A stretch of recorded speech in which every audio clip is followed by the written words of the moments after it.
Tell me about that experience of taking a preaching class from Dr. Taylor. To say the least, it was awesome.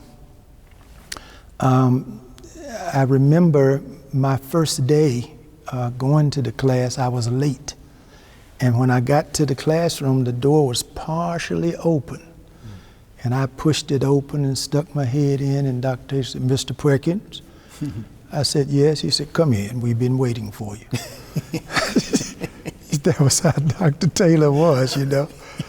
So I went and I sat there, and at the end of the class, I asked him, "How did you know that was me?" He said, "Well, you were the only one missing."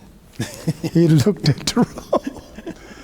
I'll tell you another part in a minute about that led to him asking me if I had a car. I said yes, and he asked me to take him to the station where he could go catch the plane. And I did, and then he said, "Can we make a deal? Could you pick me up each Wednesday and transport me back and forth to the classroom?" So I said yes. So I've developed a relationship with him. But the class was awesome because he would stand at the window and talk about the gospel. If God had written it upon the sky in bold letters across the sky, if he had written it in the wind so that it could be whispered out by the zephyr winds, you know, how flowery he was. Well, he would take those kinds of oratorical flights in describing the gospel and the mission of the preacher. But most important, I got out of that class a history of preaching. He would refer to preachers of 18th century, British, Scottish, Welsh preachers.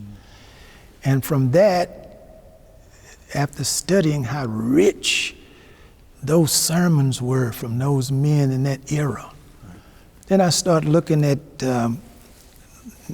Nat Turner and all of those black preachers. Frederick Douglass and so forth.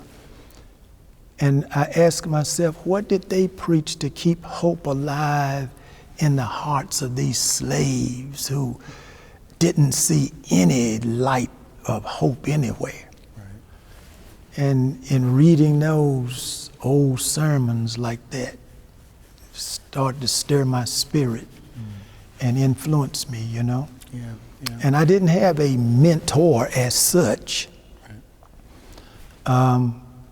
And in St. Albans, West Virginia, you know, you're in a corner of the world where there aren't a whole lot of people you can talk to about how to develop a sermon.